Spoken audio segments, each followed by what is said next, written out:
اب تو ویسے ڈسکو نعتیں چل رہی ہیں. ایک بچہ جمورہ ساتھ میں ہوتا ہے، اس کو اشارہ ہوتا ہے ہاں بھائی چلو اللہ کے نام کو ڈھولکی کی طرح استعمال کرو، اور وہ اور ہم کہتے ہیں اب مزہ آیا، واہ بھائی واہ واہ واہ، بڑا جھومتے ہیں، محفل میں جان پڑ جاتی. اس سے پہلے مزہ نہیں آ رہا تھا، معاذ اللہ معاذ اللہ، میں نے یہاں تک جملہ سنا ہے، پہلے مزہ نہیں آ رہا، اب آیا مزہ. یعنی اللہ کے نبی کا نام لیا جا رہا ہو، پہلے مزہ نہیں آ رہا، اللہ کے نام کو ڈھول کی طرح استعمال کرے تو ہمیں مزہ آنا شروع ہو گیا. لا حول ولا قوت. ڈوب مرنے کا مقام ہے کہ ہم نے نعت کو بزنس بنا کر پیسے کمانے کے لیے اللہ کے نام کو ڈھولکی بنا لیا. اور میں معذرت کے ساتھ ان منتظمین کو بھی میں عرض کرتا ہوں کہ آپ نے اس قسم کے نعت خوانوں کی حوصلہ افزائی کر کے اس معاشرے میں ایک بڑے بگاڑ کو جنم دیا ہے. آج کل المیہ یہ ہے کہ ایک تو علم دین سے دور، علماء کی تعظیم کم، اور اب ہمارے بعض بیچارے نادان نعت خواں علماء کے خلاف زہر اگلتے ہیں عوام کے اندر بیٹھ کر. کس وجہ سے؟ علماء نے منع کیا کہ اللہ کے نام کو ڈھولکی کی طرح استعمال مت کرو. یہ بے ادبی ہے. انانیت نے زور پکڑا.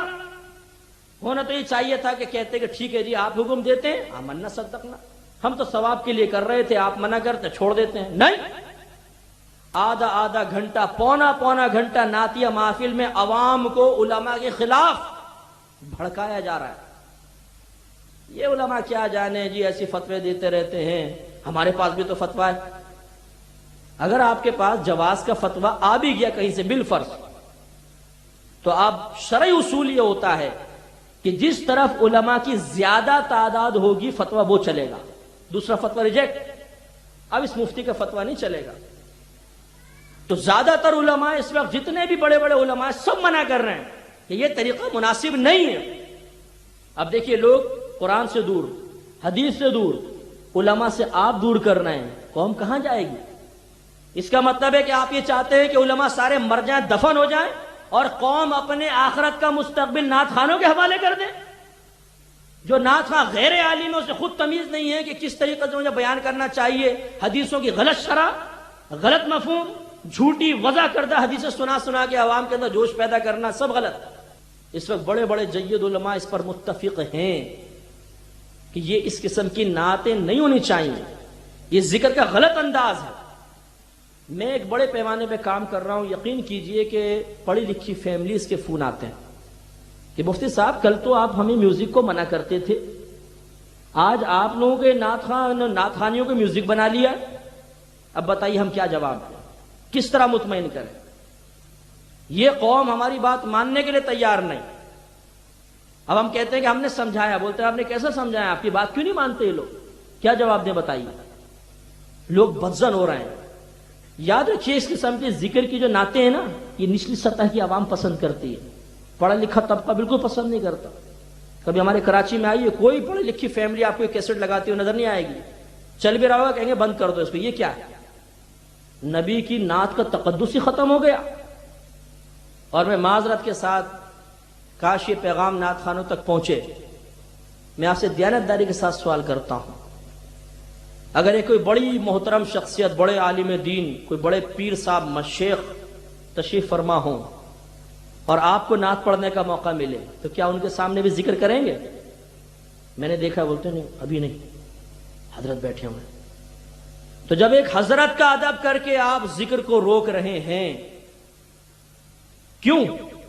اس لیے کہ آپ کم از کم اتنا تسلیم کرتے ہیں کہ یار بزرگ کے سامنے ایسا نہیں ہونا چاہیے. تو یہ محفل کس کے لیے کر رہے ہیں؟ اللہ اس کے رسول کے لیے کر رہے ہیں نہیں کر رہے؟ کیا اللہ کے نبی آپ کی آواز سن رہے نہیں سن رہے؟ ایک شیخ کا آپ ادب کر کے کہتے ہیں ابھی ذکر مت کرو، شیخ صاحب بیٹھے ہوئے ہیں، تو اللہ کے نبی کا کوئی ادب آپ کے ذہن میں نہیں ہے. اس کا مطلب ہے کہ آپ یہ ذکر کی محفل صرف پبلک کے لیے کر رہے ہیں، نہ اللہ کی پرواہ نہ رسول کی پرواہ. اور ایسا ہے بھی. ایک نعت خواں مجھے ملا، کہنے لگا کہ آج کل یہ ذکر کے اوپر بڑے مسئلے چل رہے ہیں. تو میں نے کہا بھائی مسئلہ تو ہے، آپ چھوڑ دو اس کو. کہنے لگا یقین کریں میں خود اس کو برا سمجھتا ہوں، لیکن کیا کریں پبلک کی ڈیمانڈ ہے. تو حقیقتاً اب نعت خواں اللہ کے لیے شاید ہی پڑھتا ہو.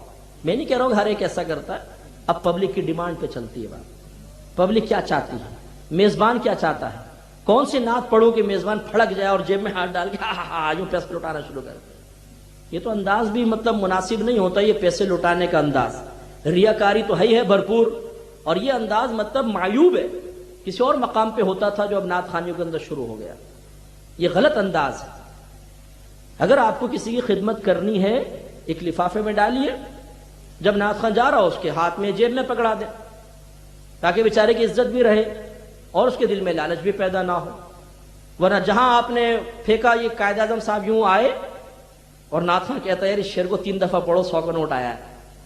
وہ بیچارہ اس کو پڑھتا جائے گا پڑھتا جائے گا پڑھتا جائے گا, او ادھر سے نوٹ ادھر سے نوٹ, واہ کافی ٹیڑھی آنکھ سے دیکھے گا, ہاں کافی ہوگا ٹھیک ہے. اس شعر کو بار بار, تو آپ نے اس کو ریاکاری میں مبتلا کیا.